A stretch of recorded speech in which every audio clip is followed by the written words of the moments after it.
And if he would have been the president at the moment of the Russian invasion started, no, it would be not possible to do that by the Russians. So Trump is the man who can save the Western world and probably the human beings in the globe as well. In this video, we're going to be looking at a recent interview between Tucker Carlson and Viktor Orban, the Prime Minister of the country that I am actually currently in, Hungary. There are some very, very interesting topics that we can learn a lot from brought up in this. So with that, let's get into it. In the United States, the view is that Ukraine is winning this war. It doesn't sound like that's true. No, it's a lie. It's not just a misunderstanding. It's a lie. It's impossible. Everybody who's in politics and understand the logic, the figures, the data, no way. Why is it impossible? Because that way, the poor Ukrainians die every day. Yes. Hundreds and thousands, you know. So my heart is with them. So it's tragedy. It's tragedy for Ukraine. But they will run out earlier from the soldiers, number of soldiers, than the Russians. What finally will count is boots on the ground. And the Russians are far stronger, far numerous, more numerous There's more than the of Ukrainians. Many more. So this strategy, what we are just supporting, is a bad engineering of the strategy. So if the Biden administration has said our goal is to beat Russia, is to effect regime changes to kill Putin and take him out of power. You know, they misunderstand probably the Russians. You know, to understand the Russians, it's a difficult thing, especially if you have an ocean between you and Russia. So when we speak about politics, I mean Westerners, what is the focus point of our conversation? The focus point is freedom. How to provide more and more freedom to the people. Yes. When you speak on politics in Russia, this is not the number one issue. The number one issue, how to keep together the country, because the country is very big. And there's a privilege of the question how to keep together the country, and not freedom. Freedom is just another issue, second, third, whatever. First, keep the country together. And that's generate a different kind of culture and understanding of politics. That's create a kind of military approach, like Yes. they have. Always on security, safety, buffer zone, geopolitical approaches. It's not our culture, it's a different approach. It's legitimate to have that because it's their history. But we have to understand that we cannot beat them as we do just now. It's impossible. They will not kill their leader. They will never give it up. They will keep together the country and they will defend it. We finance more, they will invest more. If we send more technical equipment, they will produce more. So don't misunderstand the Russians. So they're not going to get sick of Putin and throw him out. Come on, it's a joke. This is an uncomfortable topic, but it's one that people kind of need to know because it tells the story of quite a grim future if we're not careful. The Russians aren't simply going to roll over, but even worse yet, I think that the warmongering rhinos in America actually know this, and they're happy about it because it means the war will be bigger, bloodier, and more prolonged, which means it's much more profitable, and also potentially means the complete destruction of the biggest enemy to the liberal world order, which is Russia and Putin. But it also means, which is incredibly heartbreaking, that hundreds and thousands of Ukrainians must die unnecessarily. Anybody who is out there claiming that one side is winning or losing with any amount of glee needs to just get off the internet for a little while. Because there are real, beautiful, young human lives being taken here. Young men with brothers and sisters and wives and children and parents and hopes and dreams that are paying the ultimate price. And this will not stop and could only escalate unless peace is sought from the United States, period. And more onto that soon, but now onto the potential danger of World War III. But before we do get there, guys, this sort of content is risky business for the channel, so I do hope that you'll take a second to like the video, subscribe to the channel, and also, if you are a fan of Rattlesnake TV and if you want to join the community, Locals link will be in the bio. Hope to see you there. Given the manpower imbalance between the Russian and Ukrainian armies and the attrition of the Ukrainian army, hundreds of thousands dead. And many Hungarians as well.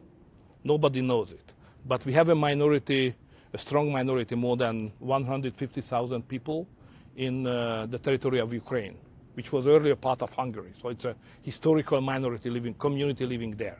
They are part of the Ukrainian state, and they are conscripted now to the army. And they die. They fight for Ukraine, and Hungarians, soldiers dying for Ukraine as Ukrainian citizens. So we lost, Hungarian nation, we are losing lives daily as also. At a certain point, they're going to need more men. They're going to need more soldiers. Where are they going to come from? That's the most risky question. So if any Western country would send any boots on the ground, that would mean a direct war between the West and Russia. And we are in a third world war immediately. So it's a very dangerous moment now. That's obvious to you. Absolutely. Not for me. Everybody on the street. All the ordinary citizens are aware that we are living in a very dangerous moment. So the third world war couldn't knocking on our door. So we have to be very, very careful. And that's my message always to America as well at NATO summit. Be careful with that. And what kind of response do you get when you say that? You know, they are bigger, therefore they are more clever. So that's always the case. So they don't listen to you. We can say in that way also, yeah. Guys, sometimes I get the following question, and it's a very fair question. Rattlesnake, why do you care so much about American politics and global politics? Why don't you just stick to Australian politics and put in a shrimp on the barbie? Let's put another shrimp on the barbie! Yo, that's what they say there. Okay. First of all, no one in Australia has ever said put a shrimp on the barbie, so you guys can stop saying that. But more to the point of politics, this interview gives a lot of context for me.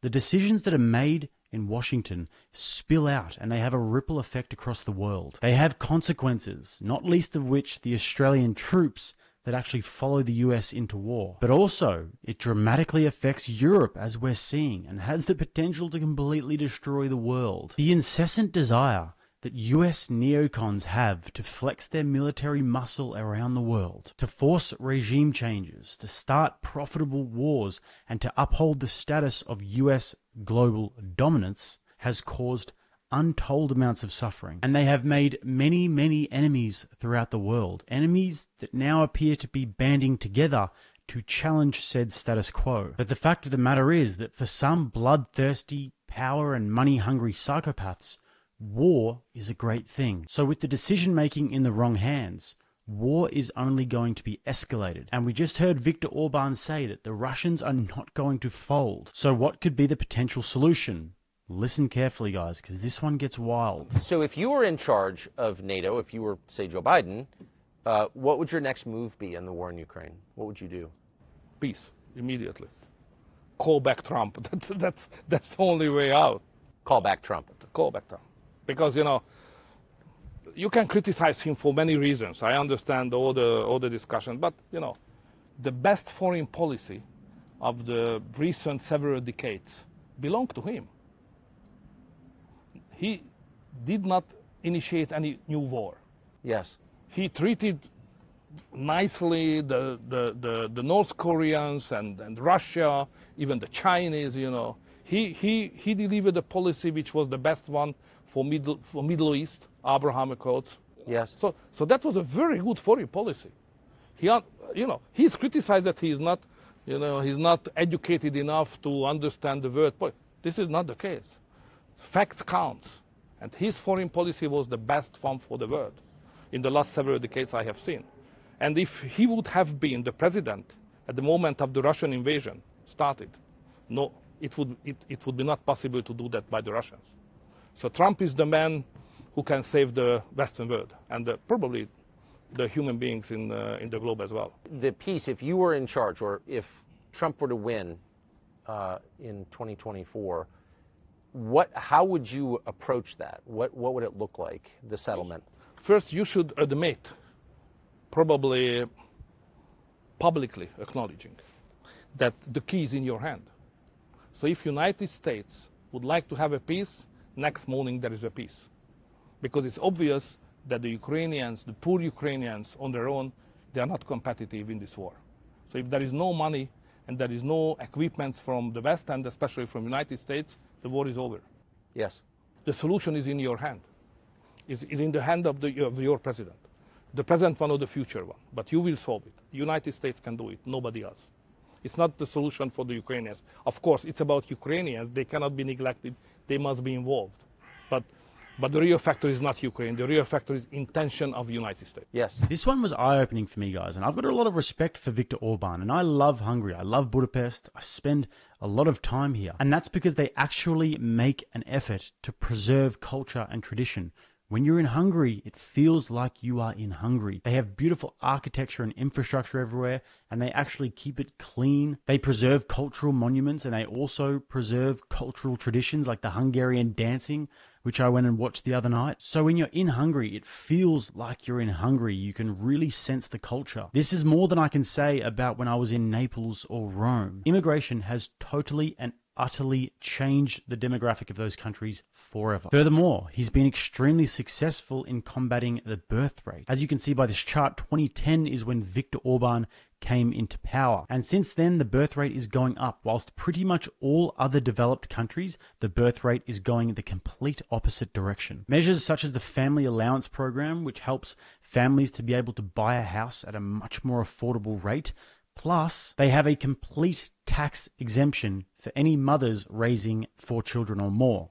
0 tax they pay. This is what I would consider a genuinely progressive country and a genuinely progressive politician in the purest meaning and the purest sense of the word, not like the American and Australian and British progressive that's only progressing towards tyranny. So moral of the story, guys, is that this man knows a thing or two about politics, and he believes that the only way forward is peace.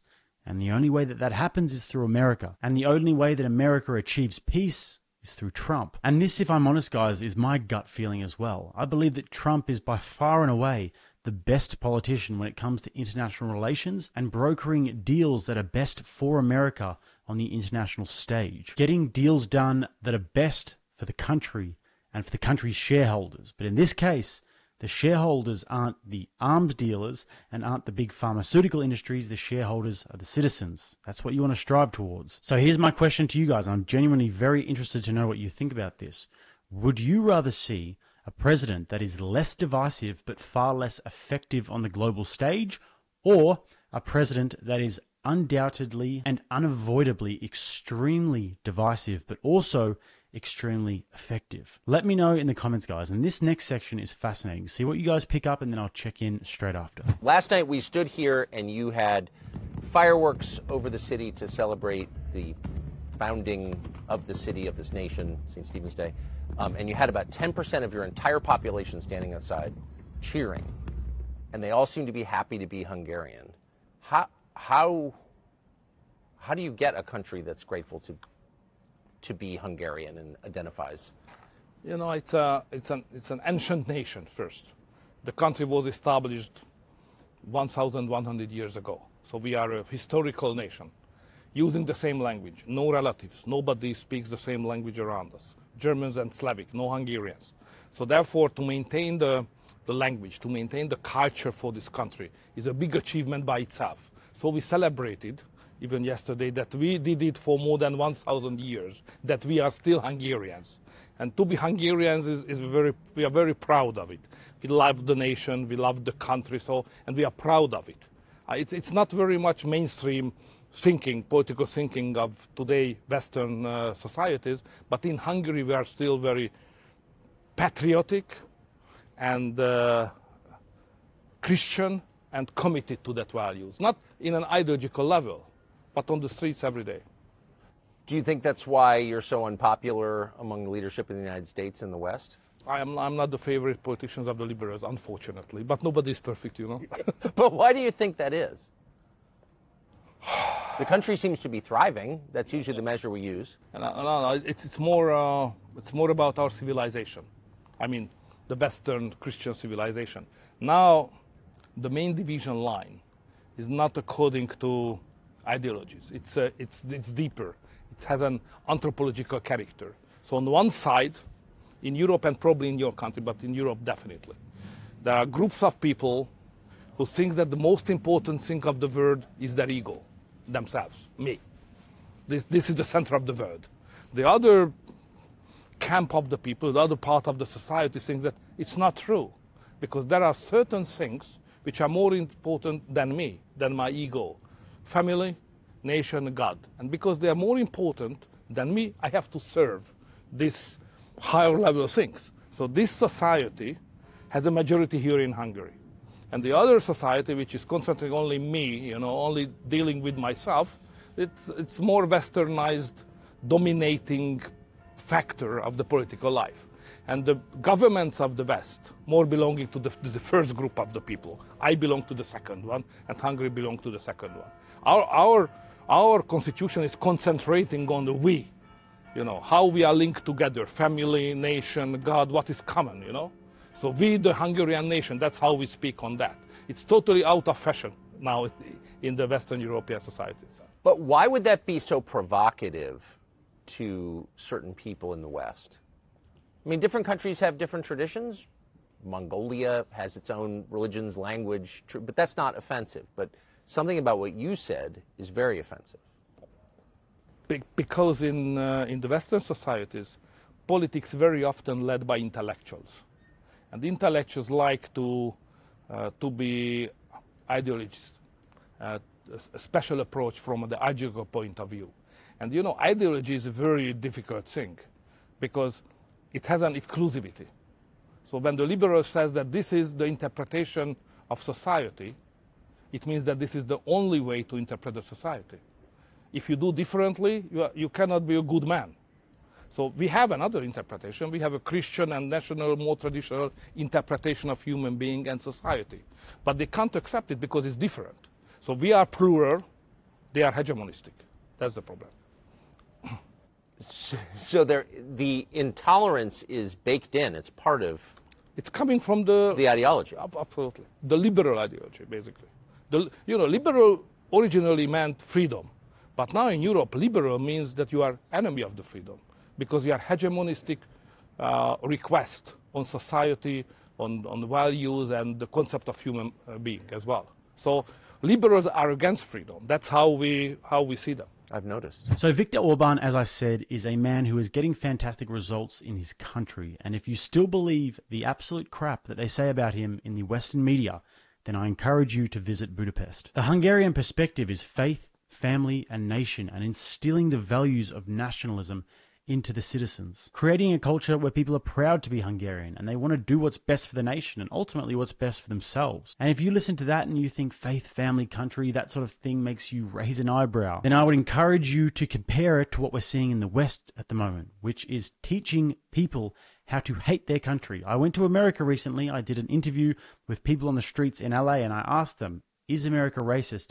Every single one of them said yes. White people are all taught to feel guilty about the things that their country did and the things that their ancestors or people who look like them did hundreds of years ago. They're told that if they don't want to have open borders and untethered immigration, then they are just racists. Because diversity is our strength, when clearly and manifestly diversity is not our strength. And actually what you're trying to create is not diversity, it's uniformity. Real diversity is being able to go to different countries and have authentic cultural experiences.